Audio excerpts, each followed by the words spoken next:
The trial for a Texas doctor accused of putting heart-stopping medication into patient IV bags starts next week. One person died. 11 others suffered cardiac emergencies after receiving those tainted IV bags. Dr. Raynaldo Ortiz was in federal court in Dallas for a pretrial hearing this morning. Fox 4's Lori Brown has more on this story this afternoon. Lori?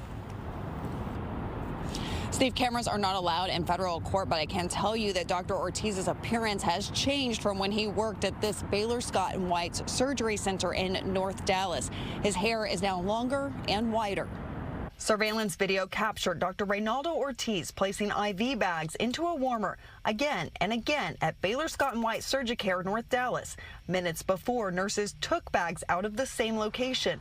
11 patients received tainted bags from those warmers and experienced severe medical emergencies. Prosecutors say Dr. Melanie Kaspar was killed as a result of Dr. Ortiz inserting dangerous drugs into one of the bags. Ortiz was arrested on tampering charges in September 2022. Kaspar's husband was overcome with emotion when speaking with us then. It's a lot to take in. After Tuesday's hearing, we consulted Paul Coggins, a former U.S. attorney who is now a white-collar crimes attorney. He told us one of the big issues in the case will be how much jurors get to hear about Dr. Ortiz's past disciplinary record. This particular defendant has a really pretty terrible past history in terms of discipline, in terms of write-ups at a prior facility, all sorts of problems in his background. The case raised broader questions about the Texas Medical Board, which handles complaints against physicians, and a lack of transparency. You choose a facility you're going into, whether it's a hospital, whether it's a separate facility from a hospital, a doctor-owned facility, and you want to have the best personnel there. And if you do your research, are you able to find out if somebody has the kind of history this doctor apparently had? Coggins says prosecutors will argue that his past is relevant to illustrate his alleged motive for tainting the bags. The defense will be fighting equally hard to try to keep that past history out.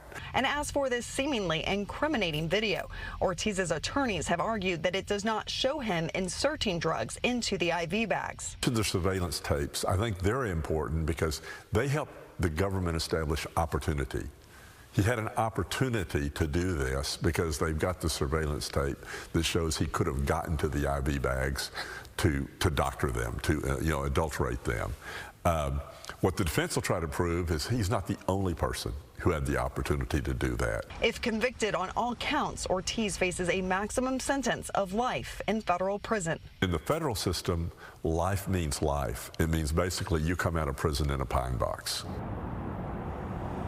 Coggins says the judge and attorneys on this case are all highly experienced. The trial is expected to take 2 to 3 weeks, with jury selection getting underway Monday with the possibility of opening statements. Steve. All right, Lori Brown in Dallas tonight. Lori, thanks.